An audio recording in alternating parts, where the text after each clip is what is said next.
হযরত মূসা আলাইহিস সালাতু ওয়াস সালামের যুগে আল্লাহ তাআলা বলছেন যে মানুষ যত গুনাহ করুক, সে যদি একবার খাঁটি নিয়তে তওবা করতে পারে, আমি আল্লাহ মুহূর্তে তার গুনাহগুলো মাফ করে দিতে পারি।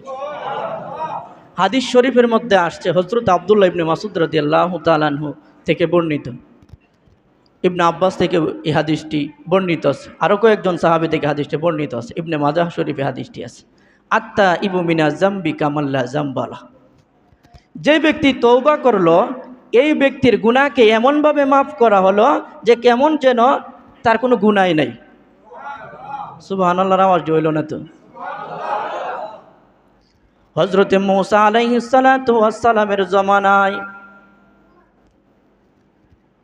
অনাবৃষ্টির কারণে লোকেরা অনেক ক্ষতিগ্রস্ত হচ্ছিল। হযরতে মূসা আলাইহিস সালাতু ওয়াস সালাম আল্লাহর কাছে দোয়া করলেন, আয় আল্লাহ, এখানে বৃষ্টির ব্যবস্থা করে দাও। বৃষ্টি না হওয়ার কারণে আমাদের জমি জামাগুলোর মধ্যে ফাটল ধরে গিয়েছে, আমাদের জমি জামাগুলো নষ্ট হয়ে যাচ্ছে। আল্লাহ রাব্বুল আলামিন হযরতে মূসা আলাইহিস সালাতু ওয়াস সালামকে জানায় দিলেন, হে মূসা, তুমি যাদেরকে নিয়ে তওবা করতেছো, যাদেরকে নিয়ে তুমি দোয়া করতেছো, এই মজলিসের মধ্যে এমন এক গুনাহগার আছে, যেই গুনাহগারের কারণে আমি আল্লাহ বৃষ্টি বন্ধ করে রেখেছি। যতক্ষণ পর্যন্ত এই গুনাহগার এই মজলিস থেকে বের না হবে, ততক্ষণ পর্যন্ত আমি আল্লাহ বৃষ্টি দিব না। মূসা আলাইহিস সালাতু ওয়াস সালাম ঘোষণা করলেন যে এই মজলিসের মধ্যে এমন কে আছো যে সবচাইতে বড় গুনাহগার, সবচাইতে বেশি গুনাহ করো, তুমি এই মজলিস থেকে বের হয়ে যাও, কারণ তুমি গুনাহগারের কারণে আল্লাহ এই জমিনে বৃষ্টি দিতেছে না। এই ঘোষণা যখন এই গুনাহগার শুনল, তার মনে তো অনেক ভয় যে মূসা আলাইহিস সালাতু ওয়াস সালামের যে রাগ, উনি যদি জানতে পারে যে এই মজলিসের মধ্যে আমি সবচাইতে গুনাহগার,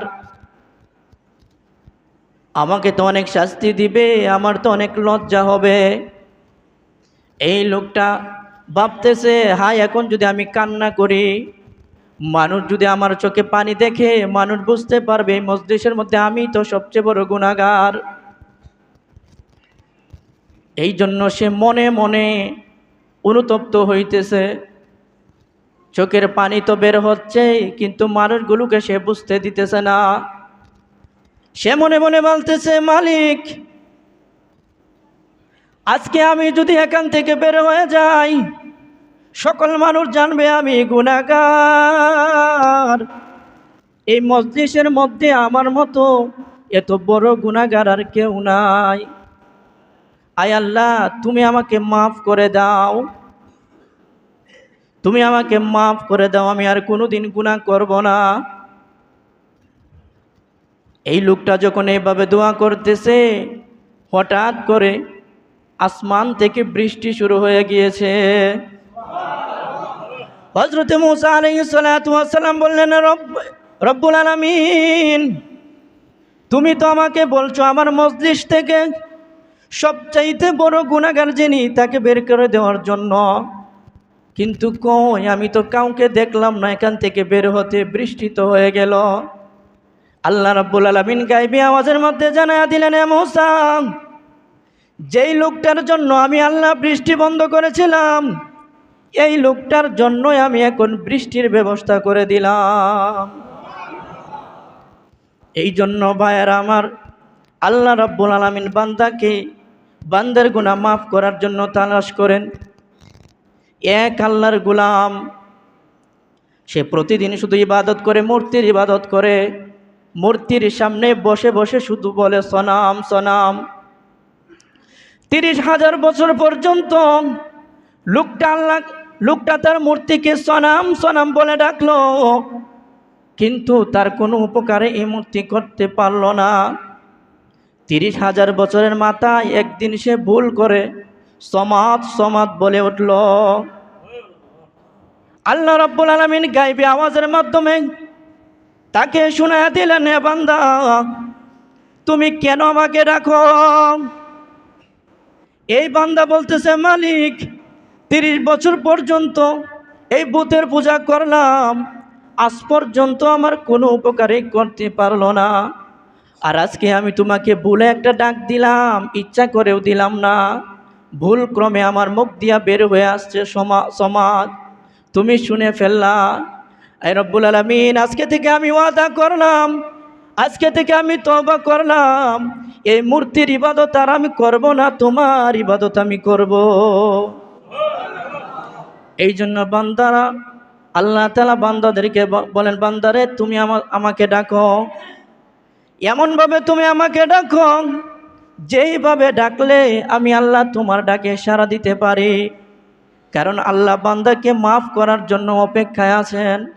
আল্লাহ বান্দাকে ডাকেন, বান্দা এমনভাবে তুমি আমাকে ডাকো যেইভাবে ডাক দিলে আমি মাওলা তোমার ডাকে সাড়া দিতে পারি। এই জন্য আল্লাহকে ডাকার মতো ডাকতে হবে, ডাকবেননি।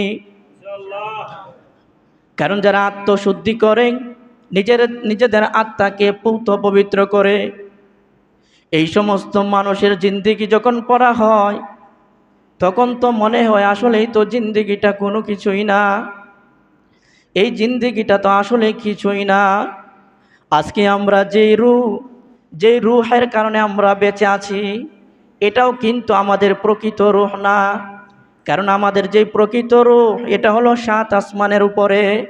ওই 7 আসমানে রাখা যে রুহটা আছে, এই রুহটার একটা ছায়া আমাদের উপরে পড়ে, এই ছায়ার কারণে আমরা বেঁচে আছি।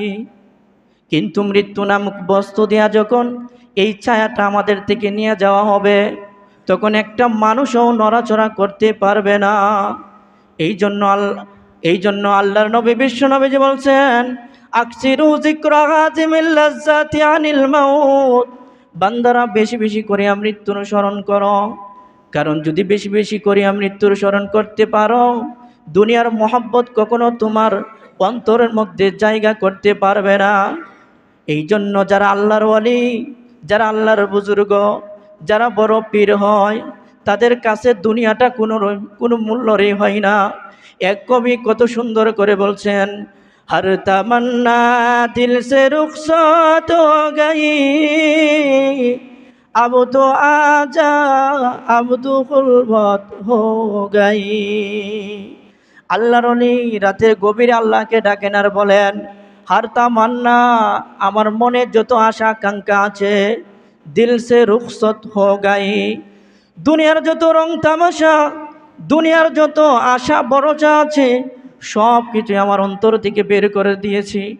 রব্বুল আলামিন, এই কানি অন্তরে তুমি প্রবেশ করো।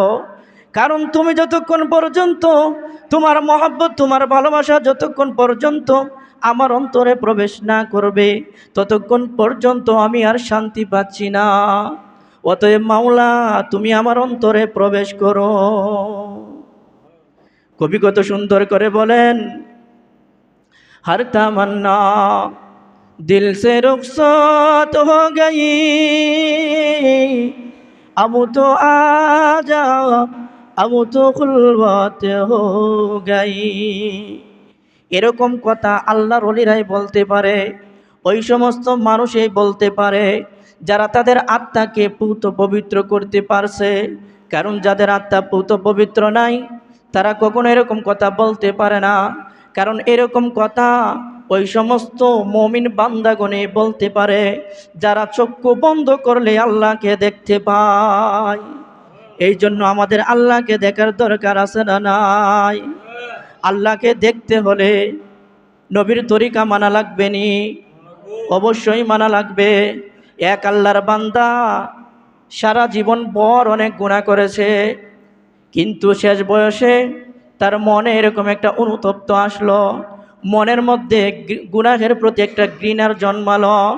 সে আবার বের হয়ে গেল এক আলেমের দরবারে, যে আলেমের কাছে গিয়ে বলি, আমার মতো গুনাহগারকে আল্লাহ তাআলা মাফ করবেননি। ওই আলেমের কাছে আমি যাব, গিয়ে সেখানে আমি তওবা করব, আমার গুনাহ আমি মাফ করিয়ে নিয়ে আসব। কিন্তু এই আলেম যখন ঘর থেকে বের হলো, যখন অর্ধেক রাস্তা পর্যন্ত গেল, মালাকুল মাউত ফেরেশতা আসিয়া তার রূহটা কবজ করে নিল। এখন ফেরেশতারা আসলো, জান্নাতের ফেরেশতারা এসে তাকে জান্নাতের দিকে টানে, আযাবের ফেরেশতারা, জাহান্নামের ফেরেশতারা এসে তাকে জাহান্নামের দিকে টানে। আল্লাহ রাব্বুল আলামিন বললেন, ও আমার ফেরেশতারা, তোমরা আমার বান্দাকে নিয়ে এভাবে টানাহেঁচড়া করতেছো কেন? জান্নাতি ফেরেশতা জাহান্নামী ফেরেশতারা বলে, আল্লাহ, এই লোকটা সারা জীবন ভর গুনাহ করেছে, তওবা করে নাই, গুনাহ থেকে ফিরে আসে নাই, এমন অবস্থায় সে মৃত্যুবরণ করেছে, অতএব সেই লোকটা জাহান্নামী। এই জন্য আমরা তাদেরকে জাহান্নামে নিয়ে যেতে চাই, আযাবের কবরে তাকে রাখতে চাই। জান্নাতি ফেরেশতারা বলে, আই মালিক, এই লোকটা তওবা করছে না ঠিক, কিন্তু তওবা করার জন্য সে বের হয়েছে, কিন্তু এখন আর কি করার, সে তো তওবা করতে না করতেই সে মৃত্যুবরণ করেছে, অতএব সে তো তওবা করার নিয়ত করেছিল, এই জন্য আমরা তাকে জান্নাতের পথে নিয়ে যাইতে চাচ্ছি। আল্লাহ রাব্বুল আলামিন বলেন, ও ফেরেশতারা, ঝগড়া করার কোনো দরকার নাই। এই বান্দা যেখানে মৃত্যুবরণ করেছে, এখান থেকে বান্দার বাড়ি পর্যন্ত রাস্তাটা মাপো, এবং এই বান্দা যেখান থেকে মৃত্যুবরণ করেছে সেখান থেকে আলেমের বাড়ি এই রাস্তাটাও মাপো, দেখো কোন রাস্তাটা বেশি হয়, যে রাস্তাটা বেশি হয় সেই দিকে সে যাইবে। কিন্তু ফেরেশতারা মাপলো, মাইপা দেখে যে আলেমের বাড়ি বেশি দূরে। আল্লাহ রাব্বুল আলামিন ফেরেশতাদেরকে আদেশ করলেন, ও আমার ফেরেশতারা, আমার যে বান্দা নিয়ত করছে, তওবা করার জন্য নিয়ত করছে, তার চেষ্টা তো সে করছে, কিন্তু চেষ্টা পর্যন্ত সে যাইতে পারে নাই, অতএব ফেরেশতারা দেখো ওই দুই দল ফেরেশতারা আমার বান্দাকে নিয়ে টানাটানি করতেছে। অতএব সে যেখানে মৃত্যুবরণ করেছে এবং আলেমের বাড়ি, এখানে তো তারা মাপছে, মাইপা দেখছে আলেমের বাড়ি দূরা হয়ে গেছে, অতএব ফেরেশতাগণ আলেমের বাড়িকে এই বান্দার জন্য কাছে নেও, জমিনটার একটু গুটিয়ে দাও। কিন্তু ফেরেশতারা মাপলো, মাইপা দেখে আলেমের বাড়ি কাছে। আল্লাহ রাব্বুল আলামিন বলেন, জান্নাতের ফেরেশতারা, জলদি করিয়া তোমরা এই বান্দাকে জান্নাতে নিয়ে যাও, তার কবরের মধ্যে রাখো, তার কবরের মধ্যে জান্নাতের যত নাজ নেয়ামত আছে, তার দুই চোখের আলো, দুই চোখের পাওয়ার যেই দূর পর্যন্ত যায়, তত দূর পর্যন্ত তার কবরটাকে প্রশস্ত করিয়া দাও। আল্লাহ যখন এইভাবে বললেন, এই ফেরেশতারা বান্দার জন্য কবরটাকে প্রশস্ত করিয়া দিলেন। এই জন্য সম্মানিত উপস্থিতি, আত্মশুদ্ধির দরকার আছে না নাই? কারণ আত্মশুদ্ধি ছাড়া কেউ জান্নাতে যেতে পারবে না, কারণ আত্মশুদ্ধি হলো মেন। কারণ যেখানে আপনি আপনার আকীদা বিশ্বাসকে রাখবেন, এই জায়গাটায় যদি পুত পবিত্র না হয়, আপনি আকীদা দিয়া কি করবেন? কারণ নাপাক জায়গার মধ্যে আপনি ভালো জিনিস রাখতে পারবেন না, নাপাক জায়গার মধ্যে, নাপাক পাতিলের মধ্যে কি আপনি দুধ রাখতে পারবেন? রাখলেও নষ্ট হয়ে যাবে। এরকমভাবেই আত্মাকে যতক্ষণ পর্যন্ত পুত পবিত্র না করছেন, এই নাপাক আত্মার মধ্যে যদি আত্মাকে কিছুটা ঈমান দিয়া রাখেনও, কিন্তু এই নাপাক হওয়ার কারণে আত্মা নাপাক হয়ে যাবে, পরিশুদ্ধ হয়ে যাবে। এই জন্য সকলের কাছে আহ্বান হলো, আজকে থেকে আমাদের মেইন যেই সমস্যা, আত্মাকে আমরা পরিশুদ্ধ করব। কারণ একটা মানুষের যখন আত্মা পরিশুদ্ধ হয়ে যাবে, এই মানুষের দ্বারা কখনো